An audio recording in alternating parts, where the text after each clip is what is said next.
is recorded and will be posted on the Special Education Department website under coronavirus information.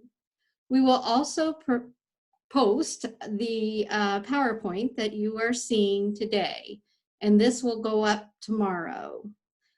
We ask that if you are participating that you mute yourself. You should have come into the session muted, and that you turn off the video if you can do that, because that helps to save our bandwidth.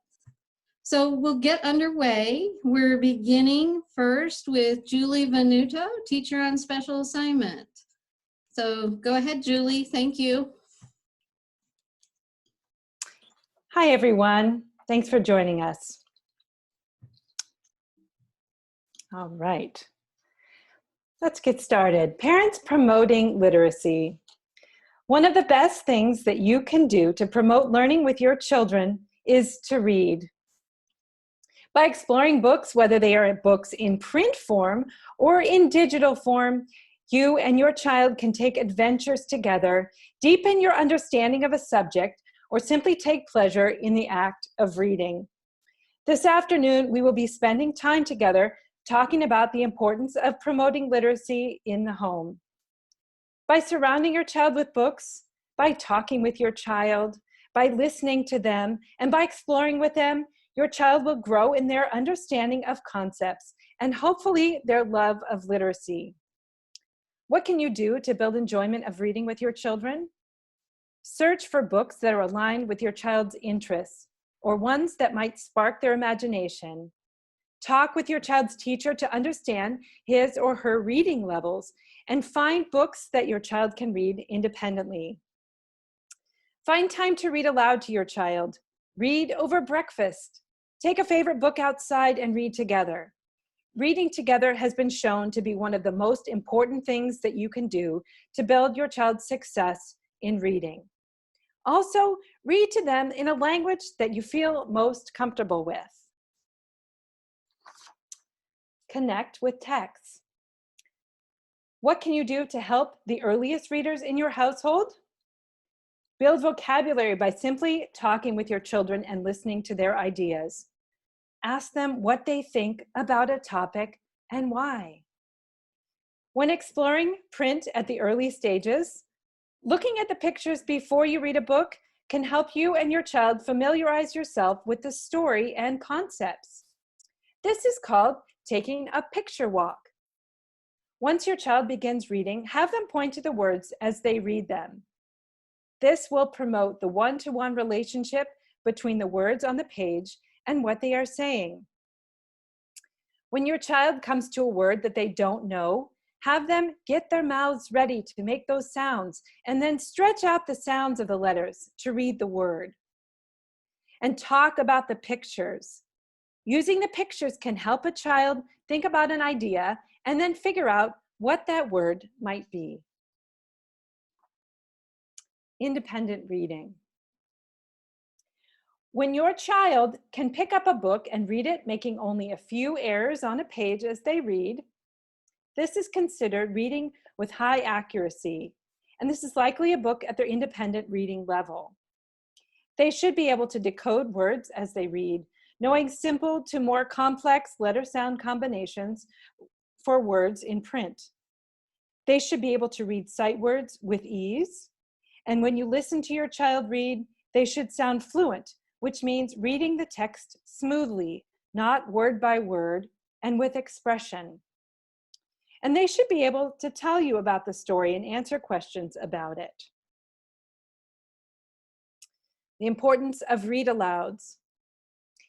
Our children thrive when they are read to by fluent readers. Reading aloud to children offers a window into worlds they might not be exposed to. It can promote a shared love of stories and ideas. Your children will hear language that is specific to books, and it will build connections in their mind. Your child will hear what fluent reading sounds like. Children can be exposed to a variety of stories, even stories that are well beyond their independent reading level. And they should be. This will help them develop the background knowledge they will need when they begin reading on their own. And now we have Chandani talking about this next part. Interacting with the text and making predictions. You can help your child with reading by reinforcing comprehension strategies that are taught at school. The following comprehension strategies apply to beginning readers as well as more advanced readers. What changes is the difficulty level of the text. Interacting with text through predicting involves using the clues in the story to make a guess about what will happen next. This reading strategy helps a reader to become engaged with what they are reading. Engagement, or keeping our mind and thoughts in the story, is an essential component to developing a love and enjoyment for reading. While reading with your child, stop periodically to ask them to make a prediction. Ask them to think about the title, the pictures they have seen, and what they have read so far, and tell you what they think might happen next, or what they think they may learn. Before the end of the story, again stop and ask your child to predict how it might end. These strategies help us keep our thoughts on what we are reading. Older readers use these strategies on their own to check for understanding as they read. Next slide. Developing comprehension. Why do we read? Reading is not only about accurately reading the words on a page.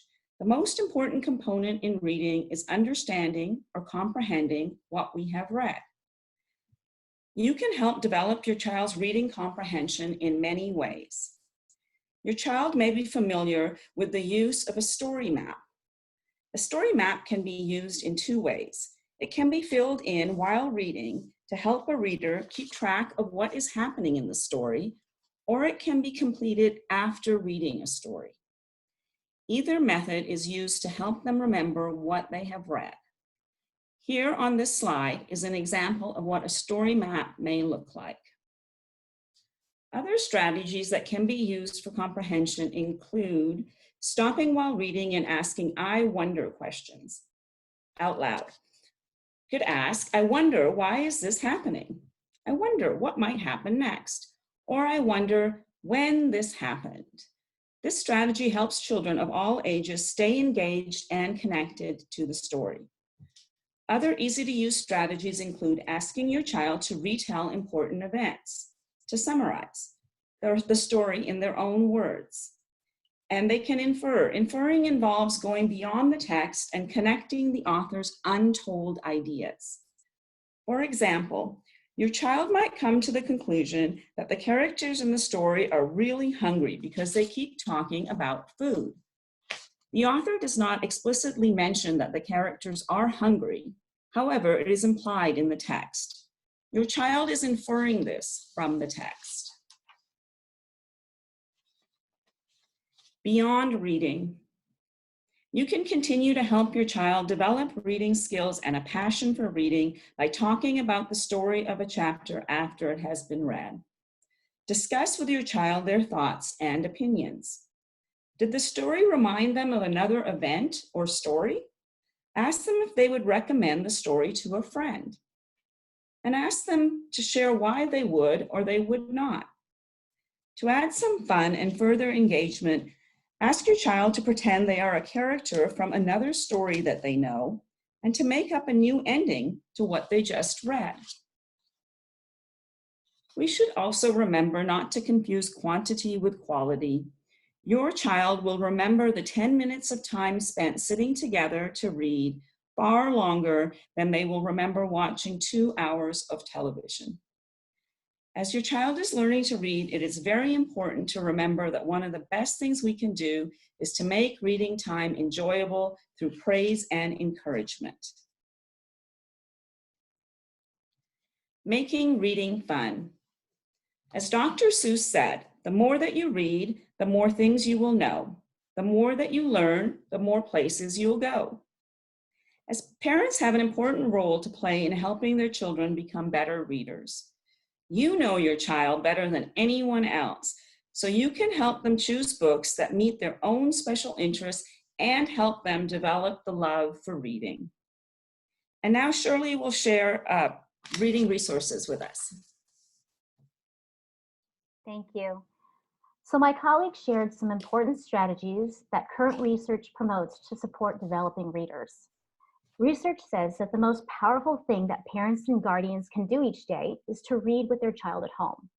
There's nothing like having real books in hand. When you read books in print, physically point to the words and the pictures and make tangible, close connections with the text. It's okay to read your child's favorite books over and over again. Take turns reading different pages, read with different voices, whisper read. Read to a pet or stuffed animal. Do reader's theater. Repeated reading helps your child to memorize high-frequency words by sight and builds reading fluency. Make repeated readings fun, and when your children become fluent readers, that's going to help them with comprehension. During these unusual circumstances, books may be hard to find, and students still need to find new things to read. So online books can help. Alameda students have online accounts to some quality text resources. I've highlighted here Myon, which has real books from Capstone Press and includes daily news articles that can be customized to your child's reading level. We also have RazKids, where children can find texts at their level and even record themselves reading. You can use the links on this slide to help your child access these libraries and to get started reading online. Next slide. So don't forget to read nonfiction. At this time of year, I want to point out that students should also be reading a lot of nonfiction or informational text. Nonfiction plays a critical part in learning since it's increasingly emphasized as students get older and they need to read to learn new content across the subject areas. And kids actually love reading nonfiction. So when they do, look together to examine nonfiction text features, such as the headings, the captions, diagrams, and the organizational structures in the book. Reading nonfiction will also help with information and opinion writing, and that's currently an instructional focus at this time of year. You can find lots of nonfiction in Myon and in RazKids. So we've compiled some learning sites for parents.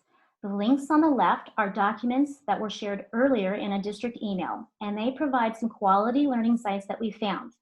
In particular, Khan Academy is highlighted as a resource in grades 2 through 8 because it supports reading comprehension. The link at the bottom left, that's the City Library, which also has a digital collection of books and a reading program called Beanstack, as well as other great literacy resources available to those who have a library card, and you can get your library card remotely online.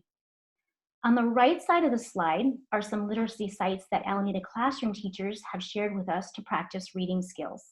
And so we hope these resources will be helpful to you for supporting literacy at home. Thanks.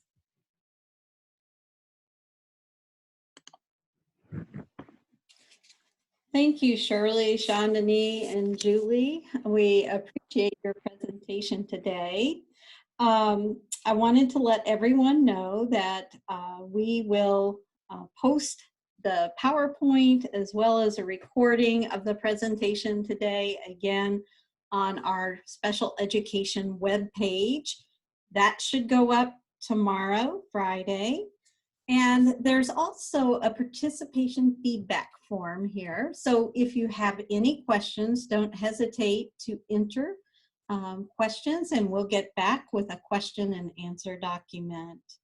We really appreciate you coming to our session today, and we hope you have a good day and enjoy the nice weather outside.